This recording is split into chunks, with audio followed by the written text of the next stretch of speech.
अस्सलाम वालेकुम। Next topic क्या है बेटा? किसका है? आपने एरोनॉटिकल इंजीनियरिंग ब्रांच में गर्ल्स अप्लाई करती हैं, राइट? और एक आपने मैविश की भी इंटरव्यू सुना होगा, ठीक है, सारा कुछ एरोनॉटिकल की। हाँ, हो गया था, लेकिन उसका बड़ा एक सैड हुआ था जिसका मुझे बहुत दुख होता है। उसने छोड़ दी थी, ट्रेनिंग से पहले ही नहीं गई थी। उसका इकलौता भाई था, ठीक है, मैंने बताया था शायद। उसका भाई ईद वाले दिन, आप लोग ध्यान रखा करो, इकलौता भाई था उस बच्ची का। उस बच्चे पे मैंने बहुत मेहनत की थी हकीकत में। और ईद वाले दिन उसके अब्बू ने उसे बाइक लेके दी है न्यू, और वो अपने दोस्त के साथ गया, उसने कहीं व्हीलिंग की है और उसका एक्सीडेंट हुआ। उस दिन उसकी डेथ हो गई। इकलौता भाई था वो दिन, और आज के दिन है वो बच्ची अभी तक अपने उस भाई के गम से प्रॉपर्ली निकल नहीं पाती। जाती है यूनिवर्सिटी, लेकिन वो उस तरीके से ना तो एक्टिव है ना उस तरीके से है। जवान बच्चा था आपकी उम्र का, ठीक है, मैंने उसकी देखी थी। और मुझे अभी भी याद है उसकी वो वॉइस नोट जो उसने उसके डेथ वाले दिन मुझे सेंड की थी। उसमें से रोने की आवाज़ के अलावा कुछ नहीं था, और एंड पर उसने ये बोला था कि सर मेरा भाई चला गया। तो जो बाइक तेज़ चलाते हैं, जो व्हीलिंग करते हैं, एक बारी सोचते नहीं हो यार, इतना सा बच्चा होता है, माँ बाप बड़ी मुश्किल से बड़ा करते हैं। तुम्हें कितनी मुश्किल से बड़ा किया होगा। इन्होंने खून पसीना अपने एक निकाल के बच्चों को बड़ा करते हैं, लड़की को लड़का दोनों को बड़ा करते हैं। आप लोग जब सुसाइड का सोचते हो या बाइक की व्हीलिंग करते हो तो ज़रा सोचा करो यार, 1 मिनट लगता है मरने में। ऐसे बाइक से गिरा, सिर के ऊपर से गाड़ी गुजरी और सिर इस तरह हो गया उसका चेहरा नहीं पहचाना जा रहा था। उसके बाप से मेरे से फ़ोन पे उसके बाप से बोला नहीं जा रहा था, यानी उसकी आवाज़ इतनी कांप रही थी कि वो मुझे ये नहीं बता पा रहा था कि उसका बेटा फौत हो गया। उसके बाप पे क्या गुजरी होगी, उसकी 2-3 बहनें थी, उस पर क्या गुजरी होगी। बाप ने कितनी मन्नतों से वो बच्चे को मांगा होगा, कितना रोया होगा वो। तो बाइक पे जो व्हीलिंग करते हैं, जो तेज चलाते हैं, वो एक बार सोचा करें यार, इतना नहीं है। इंसान की ज़िंदगी इतनी नाजुक है, एहतियात से चलना है। देर हो जाए दुरुस्त हो जाए, जल्दबाजी की कोई ज़रूरत नहीं। मुझे जब भी कोई पूछ रहा था एड्रेस के कहाँ आना है, मैं कहता था आराम से आएँ, आप 10 मिनट लेट आ जाए, मेरे पास कोई मसला नहीं है। सरकार कहीं नहीं जाते, एक मामूली से बंदे हैं और कुछ भी नहीं है। बल्कि मैं तो आपसे भी बहुत ज़्यादा नीचे हूँ, बस आप लोग इज्जत देते हो, यही सबसे बड़ी बात है। तो ये बात अपने बहन भाइयों को सबको समझाओ, ये वीडियो जाकर सुनाना उन्हें कि जान बहुत नाजुक है, इसे ध्यान से लेके चलना है। अच्छा, वो एरोनॉटिकल इंजीनियर सेलेक्ट होने का तरीका आपको बता दूँ, उसे लिख लें आप लोग। सबसे इंपॉर्टेंट चीज़ एरोनॉटिकल इंजीनियरिंग के लिए आपके इंग्लिश में सेंटेंसेस बनाने आने चाहिए आपको। फॉर एग्जाम्पल वो आपको कह देते हैं फ्रेंडशिप पे सेंटेंस बनाएं, ठीक है, वो कह देते हैं पाकिस्तान पे सेंटेंस बनाएं, किसी भी चीज़ पे आपको सेंटेंस बनाने के कह देते हैं। और जब भी आपको सेंटेंस बनाएं, वो आपको कहते हैं कि 5 सेंटेंस बनाएं। तो आप कोशिश करना है कि आप अगर सेंटेंस बना रहे हैं ऐसे, आपने फिंगर मूव करनी है, समझ आई? जैसे आप काउंट कर रहे हैं कि आप कितने बना रहे हैं। अगर आप काउंट नहीं करेंगे तो आपको खुद को नहीं पता होगा, 3 बना के आप रुक जाएंगे, समझ आई? आपने खुद क्या करना है, काउंट करना है। पॉइंट नंबर 2, एरोनॉटिकल इंजीनियर कभी भी वेबसाइट के अप्लाई कोई भी ना किया करे, इंटर क्लियर करने के बाद उसके बाद अप्लाई करें। और सर इसकी वैकेंसी अगस्त में आती है, तो हमारा तब तक रिजल्ट आ जाता है। हाँ, आ जाएगा रिजल्ट फेडरल बोर्ड है तो आ जाता है। फेडरल बोर्ड का जल्दी आया था, लोअर बोर्ड का तो क्या बताएं, लोअर बोर्ड का बहुत लेट आता है रिजल्ट। लेकिन सर अगर हमारा रिजल्ट आ गया तो जो सनत होती है वो तो कुछ सनत पे नहीं, मार्कशीट पे अप्लाई होगा ना। 1 महीने बाद आती है। सनत पे नहीं अप्लाई होगा, मार्कशीट आती है आपकी। सनत तो 2 साल बाद आती है। मतलब 80% मेरिट डिपेंड नहीं करता है एरोनॉटिकल इंजीनियरिंग के लिए। उस बच्चे के मेरे ख्याल 62 या 63% नंबर थे, उसके नंबर भी मेरे ख्याल से मायने नहीं थे, या पता नहीं 68% होंगे, इतना ही, ठीक है। मैंने आपको बार बार रिपीट करता हूँ कि एयरफोर्स के अंदर अगर हमने रेकमेंड होना है तो पर्सनैलिटी अपनी करें बिल्कुल सही, सेंटेंसेस आपके स्ट्रांग होने चाहिए। दूसरा बेटा, आपने इंटरव्यू मेन चीज़ है, इनिशियल टेस्ट कोई चीज़ नहीं है, मेडिकल कोई चीज़ नहीं है। इंटरव्यू के जो 5 मिनट है ना, वो बहुत ऑथेंटिक है। अब मैं एरोनॉटिकल वालों को थोड़ा बताता हूँ कि उन्होंने करना किया, अपने को प्रिपेयर कैसे करना है। एक तो यूट्यूब पे सर्च किया करो, इंटरव्यू सरकार पे जितनी वीडियो मिले उन सबको सुन के नोट सुना लो। आप लोगों ने आप लोगों ने अपने आप को यहाँ से स्ट्रॉन्ग करना है। यहाँ से कैसे स्ट्रॉन्ग करना है? फर्स्ट में वो आपसे पूछता है कि बेटा आप एरोनॉटिकल इंजीनियरिंग क्यों आना चाहती हो, क्या आपने यूनिवर्सिटी में एडमिशन लिया है? तो आप उसे क्या जवाब दोगे? वैसे एडमिशन तो आप लोगे ना कहने की, क्या जॉब दोगे सर? सर मेरे फादर की विश है, इस वजह से मैं एरोनॉटिकल इंजीनियरिंग में अप्लाई करना चाहती हूँ। और अगर आप सिलेक्ट हो जाती हैं और आपकी फादर की विश चेंज हो जाती है, वो कहते हैं छोड़ के आ जाओ, फिर तो फादर को छोड़ दोगे या एयरफोर्स को छोड़ोगे? सर जब आएगा तो तब मैं देखूंगी, और मैं बिलीव नहीं करती कि अगर ये होगा, जिस टाइम आएगा उस टाइम में। सपोज करो आ जाता है, फिर क्या करोगे? सर उन्हें कन्विंस करने की कोशिश करूँगी। पर नहीं होता कन्विंस, कहते हैं एयरफोर्स को छोड़ के आ जाओ। नहीं सर, मेरे फादर ऐसे नहीं है। मेरे फादर कहते हैं कि आपने अगर कुछ करना है, आपने अगर कुछ बनना है तो आप बनो, मैं हमेशा आपके साथ हूँ। आपने कहीं एडमिशन लेना है नेक्स्ट क्लास में?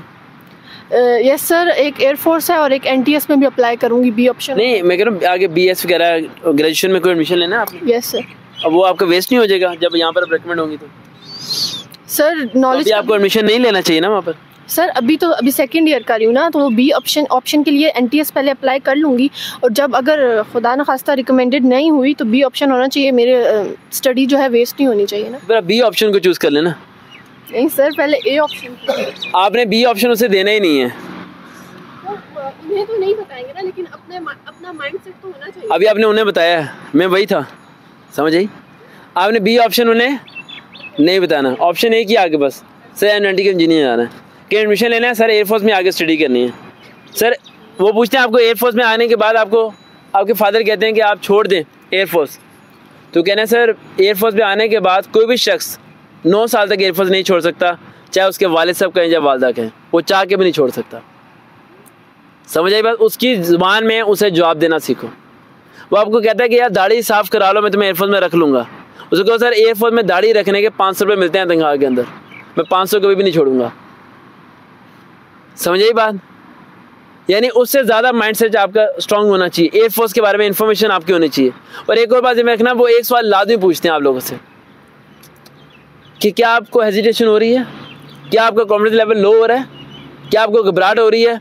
तो आपने एक्सेप्ट नहीं करना कि आपको घबराहट हो रही है, चाहे वो जो मर्जी कर दे। और अगर वो कहे ना मुझे फील हो रहा है कि आपको घबराहट हो रही है, तो कहना सर आपको फील हो रहा है, मुझे ये बात फील नहीं हो रही। समझिए? उससे डरना नहीं है, उससे घबराना नहीं है। वो आपको खा नहीं सकता ना, वो आपको मार सकता है, वो सिर्फ आपको अपने वर्ड से डरा सकता है, और आप अपने वर्ड से उसे इम्प्रेस कर सकते हैं। और एक बात और ध्यान रखना कि इंटरव्यू में सबसे इंपॉर्टेंट चीज़ क्या मैटर करती है? क्लोजिंग। जब इंटरव्यू क्लोज हो तो जब आपका क्लोजिंग बेस्ट होनी चाहिए। आपकी क्लोजिंग में फर्स्ट में वो आपको कहते हैं ओके बेटा बेस्ट ऑफ लक, तो आपने क्या कहना है? इंशाल्लाह वो हैं, हाँ जी, हाँ इंशाल्लाह मैं रेकमेंड होगी आपसे मुलाकात करने आऊँगी, उसे पहले ही बोल देना आपने। समझ आई बात? समझ आई? ये चीज़ आपने उसे करनी है। और इंटरव्यू में ये में रखना, 3 वीकनेस ऐसी होती हैं जिसकी वजह से बच्चे को लगता है कि इंटरव्यू में पास हो गया लेकिन वो फेल हुआ होता है। अब ये देख लेना 3 वीकनेस हमारे साथ ना हुई हूँ। समझ आ रही है? पहला पॉइंट, जब वो शख्स आपको टालता है, आप इंट्रोडक्शन दे रहे हो और आपको रोकते हैं, अच्छा ठीक है, नहीं इंट्रोडक्शन आप दे रहे हैं और वो आपको बीच में रोक देता है। क्या कर देता है? रोक देता है। इसका मतलब वो आपको पसंद नहीं कर रहा, आपको बोलने का अंदाज सही नहीं है। समझिए बात? आपके बोलने का अंदाज ऐसा होना चाहिए कि वो आपको इंटरप्ट ना करे, वो आपकी बात को सुने। मेरा तो इंटरव्यू गालिबन बहुत ही लंबा हुआ था, मैं कहते 1.5 घंटे का हुआ होगा शायद ही एयरफोर्स की हिस्ट्री में किसी का इतना इंटरव्यू हो।